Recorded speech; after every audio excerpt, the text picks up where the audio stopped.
ভাল পোৱা আজমলৰ যি নীতি আদৰ্শ বদৰুদ্দিন আজমল চাহাবৰ সমাজৰ প্ৰতি যি দায়বদ্ধতা ভাল পোৱা তাৰ প্ৰতি সন্মান জনাই তাক তাক সমৰ্থন কৰিবলৈ তেওঁৰ হাত মজবুত কৰিবলৈ ইমান মানুহে এই ধৰণে উঠি পৰি লাগিছে।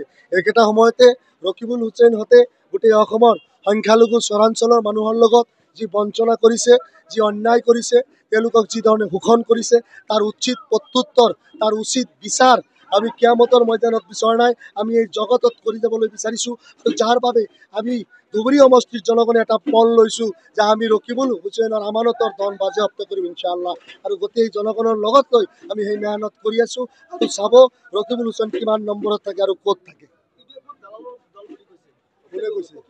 অখিল গগৈ এটা মস্ত দালাল, আৰু সেই দালালৰ কথা শুনি যোৱাবাৰী নিৰ্বাচনত কাক সমৰ্থন কৰিছিল? বিজেপিক কৰা নাছিল? বিজেপিক কৰিছিল নে? কৰিছিল। আকৌ এইবাৰ কিছুদিন আগত কি ক'লে?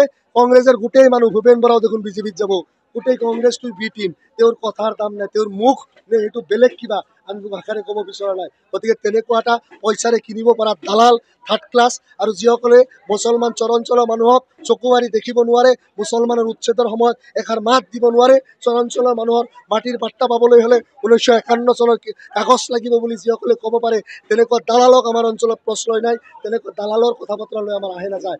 অখিল গগৈ যে এজন ভণ্ড এই কথা লাহে লাহে প্ৰমাণ হৈ আছে, আৰু তেওঁৰ ভণ্ডামি বেলেগ জেগাত কৰক, আমাৰ চৰাঞ্চলত নকৰিব।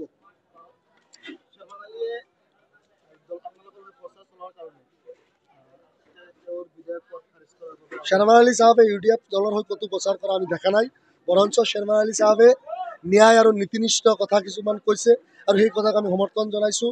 শ্বেৰমান আলী চাহাব আজি ৰকিবুল হুছেইনৰ দৰে এজন বেইমান মানুহক যদি ধুবুৰী সমষ্টিৰ মানুহে জয়ী কৰাই দিয়ে, তাৰ প্ৰতিফলন কি হ'ব পাৰে ভৱিষ্যতে, সেই কথাক মানুহক বতৰা দিছে। তেওঁৰ এই কাৰ্যক আমি আদৰণি জনাইছোঁ, আৰু ৰকিবুল হুছেইনৰ তেওঁৰ বিৰুদ্ধে দিয়া অভিযোগৰ কাৰ্যক আমি তীব্ৰ ধিক্কাৰ জনাইছোঁ। তেখেতে নিৰ্বাচন খেলক, গুৱাহাটীত কিয় দৌৰি আছে তেখেতে, সমষ্টিত আহক, চৰত আহক, মানুহৰ সমস্যাৰ বুজ লওক, আৰু জনগণৰ পৰা প্ৰশ্নৰ সন্মুখীন হওক। তেওঁলোকে ক্ষমতাত থকা কালত চৰাঞ্চলৰ মানুহক মাটিৰ পাট্টা কিয় দিয়া নাই? চৰাঞ্চলত এটা অফিচ কাছাৰী কিয় নাই? চৰাঞ্চলত কিয় ৰাস্তা ঘাট কৰা নাই? স্কুল, হাস্পতাল, কলেজ কিয় কৰা নাই? এইবিলাক কথা কওক।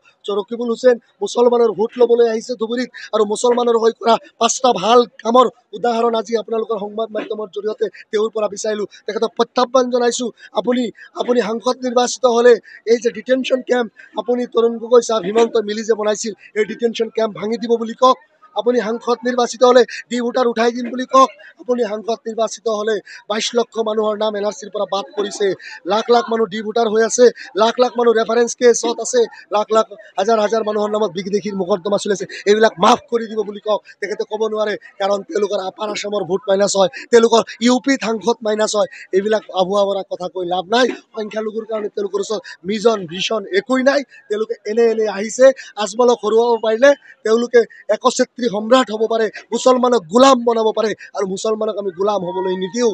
অসমৰ সংখ্যালঘু জনগণ সংগ্ৰামী তেজ তেওঁলোকৰ শৰীৰত আছে, আৰু 19 বছৰ ধৰি তেওঁলোকৰ ভালপোৱা সংগ্ৰামী মঞ্চ AIUDFক তেওঁলোকে লগত ৰাখিছে। তেওঁলোকৰ দেলত AIUDF আছে, তেওঁলোকৰ তেজত AIUDF আছে, আৰু সংগ্ৰামী মঞ্চ হিচাপে অসমৰ জনগণে, বিশেষভাৱে চৰাঞ্চলৰ জনগণে AIUDFক জিন্দা ৰাখিছে। ইনশাআল্লাহ আগামী দিনতো থাকিব।